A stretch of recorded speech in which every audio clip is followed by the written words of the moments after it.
За коронавигаас өмнө ихээр бол 5 жилийн өмнө бол жилд үсрээл 3 5 ном уншдаг байсан. За одоо бол сард дунджаар 5-аас 10 ном уншиж байгаа. Тэгээд жилдээ бол 100 гаруй ном уншаад явж байгаа. Энэ удаад би яаж жилд 100 гаруй ном уншдаг болсон арга туршлагаасаа хуваалцъя. Миний хувьд бол би одоо 7 хоногт юм уу сард заавал хэдэн ном уншнаа гэсэн тийм зорилго бол тавьдаггүй. За сард би бол дунджаар 5-аас 10 ном уншдаг. Тэгээ ингэж уншихад над гол нөлөөсөн хүчин зүйл хөшөөрөг бол ердөө номын сангаас ном зээлж авч уншдагт байдаг.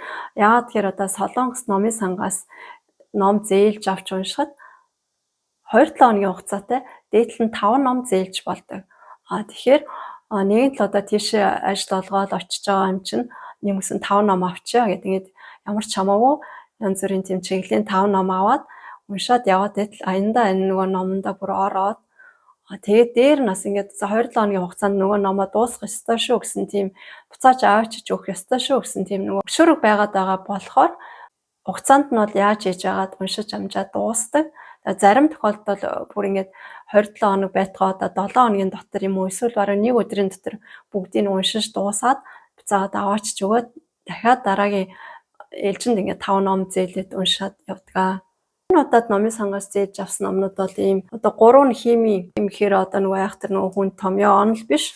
Ерөнхийдөө нөгөө жирийн хүмүүст одоо химиг амьдралд одоо нөгөө ойр талаас амьдралд одоо нөгөө хими одоо нэг хэрэглээ гэх юм уу хоол хүнс тэгээд тэр талаар нэлээ сонирхолтойгоор бичсэн ийм ном байгаа. Тэгээд тэр номыг бол ингээд арай хөнгөн агуулга нь хөнгөн байсан учраас би бараг 1-2 өдрийн дотор бол уншаад дуусгаж байгаа. За ингээд би одоо анхлан одоо ном уншиж суралцж байгаа хүмүүст зориулаад тийм 5 зөвлөгөө өгье. Нэгдүгээрт одоо ямар ном унших ёстой юм бол хаанаас нь эхлэх вэ? Тэрийг мэдэхгүй бол зүгээр одоо хөнгөн тийм танин мэдгүй чиглэлийн ном бариад ав гэж зөвлөмөр байна. Тэгээ танин мэдгүй чиглэлийн ном уншихаар угаасаа нөгөө өөрт ингээд аягүй тийм мэдээлэл үлдчихэж байгаа учраас түүнээс ш одоо гадуур бестселлер болж байна. Энэ шилдэг ном юм байна. Энийг аваад уншчихъя гэж унших юм бол өөр тэр нь одоо ингээд ямар нэг танин мэдгүй талаасаа юм уу эсвэл одоо тийм сонирхолтой санагдахгүй бас ингээд анх ингээд ном уншиж байгаа хүмүүст бол нөгөө ном унших тийм нөгөө сонирхол нь бүр буурчиж магадгүй. За хоёрдугаарт номыг заавал одоо дуустал унших гэсэн тийм ойлголттой ойрох. Яагаад тэгэхээр зарим номнууд бол одоо номны одоо сүүл хэсгээр юм уу дундаас хойш ингээд зарим нь ингээд агуулга нь одоо хүчин ингээд суларцсан байдаг. Номнууд дунджаар одоо 100-аас 200 хуудастай байлаа гэж үзэхэд зарим ном нь бол энэ зохиолч нь энэ номыг одоо яаж нэг 100 хуудас хөргөчээ да 200 хуудас хөргөчээ да гэсэн тэр нь одоо нөгөө номноос нь ажиглагддаг. Жишээ нь би одоо саяхан нэг Ванта усанд суух тэрний ач холбогдын талаар нэг ном уншсан. Тэр номон дээр бол одоо 38-аас 40 хэмээн Ванта усанд суух юм бол цусны эргэл цаажраа тэгээс өөгштаад ер нь бол турхад нөлөөтэй арьсыг бас ер нь шүршүрт орсноос тэг Ванта усанд суувал арьс маш гоё булбараа зөөлөн болно гэх мэт юм агуулгатай. Тэгээ Ванта усанд суухдаа одоо янз бүрийн одоо ямар зүйл төр усандаа хийх өөч гэдэг юм уу нэлээд сонирхолтойсэн. Гэхдээ нөгөө номны тал хуудасаас хойш ерөөсөө явхаа байсан. Яагаад гэсэн чинь үн дээр нэмэлтээр одоо тийм хоол идвэл, тийм дасгал идвэл зүгээр гэдгсэн чинь миний бодлохоор тэр номноос бол тэр нь бол илүү санагдаа. Тэгээ цаашаа бол тэр номыг бол ерөөсөө уншаагүй. Тэгээ энэ мэтээр ингээд заавал ингээд дуусгах шаардлагагүй номнууд байдаг. Тэгэхээр өөртөө аль болох хүндрэлгүйгээр уншаад тэгээд өөртөө хэрэгтэй хэсгээ аваад явхад болно. За 3 дугаарт бестселлер гэдэг номонд бол нэг ач холбогдол өгмөөргүй юм шиг санагддаг. Яагаад тэгэхээр гадуур ингээд айгүй сайн борлуулалтайгаа зарим номыг ингээд аваад уншаад үзэхээр зүгээр нэг маркетингийн хүчээр нэг тийм сайн явцсан юм шиг, сайн борлуулалттай юм шиг тийм номнууд байдаг. Тэгээ ер нь бол тийм шилдэг ном, сайн борлуулагч байгаа ном гэдэг бол зөвхөн өөрийн хувьд бол шилдэг байж бас зарим тохиолдолд чадахгүй. Шилдэг ном гэдэг бол одоо таны өөрийн амьдралыг өөрчилсөн, өөртөө нөлөөлж чадсан, бодлыг өөрчилсөн, урам зориг өгсөн тийм л номыг бол шилдэг ном гэж хэлнэ.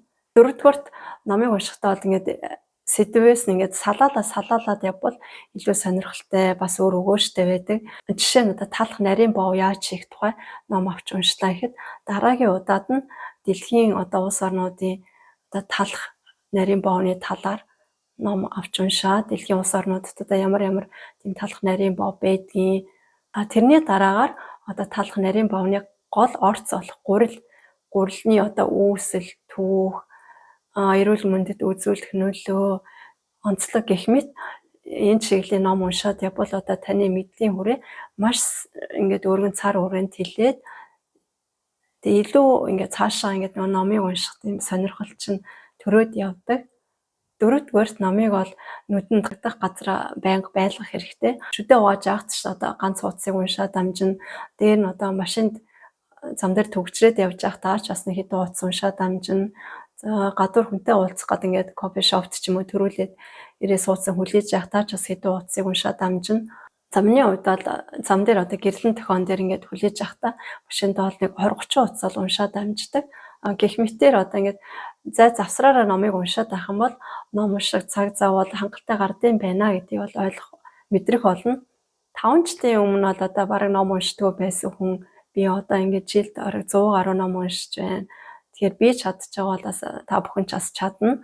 Тэгээ ер нь бол ингээд номыг уншаад байхаар таны мэдгүй талаас ингээд маш их мэдлийн хүрээ тэлээ. Дээр нь бол одоо юмыг бас ингээд олон талаас нь ингээд дүгнэх, цэгнэх тийм бас чадвар суудаг. Тэгэхээр би чадчих байгаа бол та бүхэн ч бас чадна. Тэгээд оролдоод үзээрэй. За энэ миний одоо ном зээлж уншдаг номын сангийн сайт. Миний нэр байна. Тэгээд тийшээ орохоор миний номын сан гэдэг рүү орохоор одоо урд нь тэр ном зээлж исэн нөгөө түүхүүд нь гарч ирнэ. За энэ 23 оны 9 сарын 1-ээс ингээд одоо хүртэл ингээд 1 жилийн хугацаанд 122 ном зээлсэн байна. За үүнээс тусдаа бас яг одоо зээлж байгаа номны түүх гэж гарч ирдэг. За одоо энэ 7 хоногт бол ингээд би юм 5 ном зээлээд уншаад явж байна. Тэгээ энд нь номоо буцааж өгөхөд 12 өдөр үлдсэн байна гэд гарч байна.